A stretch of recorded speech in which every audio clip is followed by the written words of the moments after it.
等一下我们就要出发，前往太平洋友邦、马绍尔群岛、图瓦鲁以及所罗门群岛进行国事访问。那么外交的工作的成果需要长时间的累积，那么这些经营必须持续，不能分党派，也不应该分颜色。那么台湾和太平洋友邦的关系从蒋经国及李登辉两位前总统建交开始，透过陈水扁前总统的努力，奠定了坚实的合作的基础。经过马英九前总统的持续的经营，才有今天的成果。永续南岛，携手共好，是我们这次出访的精神。永续南岛是指我们要和南方岛国上的朋友共同为全球的永续发展贡献心力。台湾正在努力推动联合国 SDG 永续发展目标，也发表了第一份国家自愿检视报告。我非常希望能够和友邦分享相关的发展经验。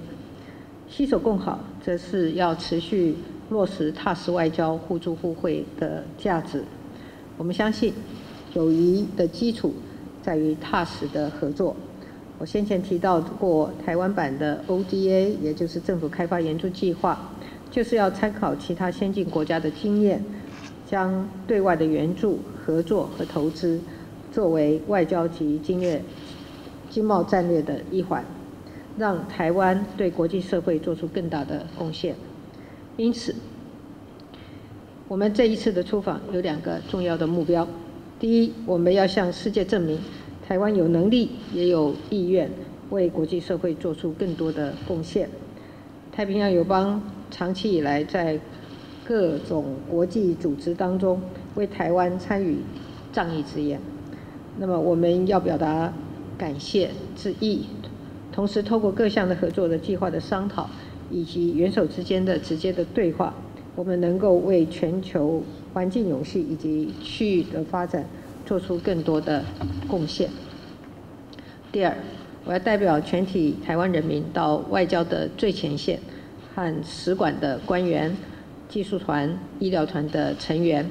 以及当地的侨民台上致谢。他们是外交的先锋，也是踏实外交最好的代言人。那么在海外的台湾人们正用行动在实践，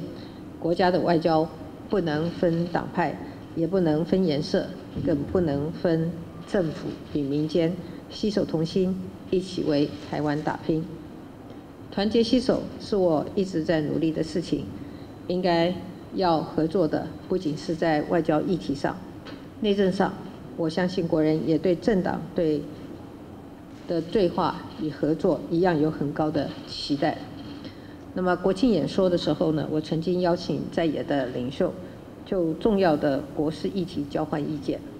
在出访之前，我也再一次的呼吁朝野政党，只有透过对话沟通，才能够化解歧见。如果我们在外交上可以团结，内政的议题就没有理由不能合作。那么在吴钊燮秘书长和我一起出访的期间，我也责成刘建新秘书长、副秘书长务必接续联系的工作，全力促成朝野的对话。不管是在外交或内政的议题上，我们的信念都是一致的。只有团结合作，才能完成任务。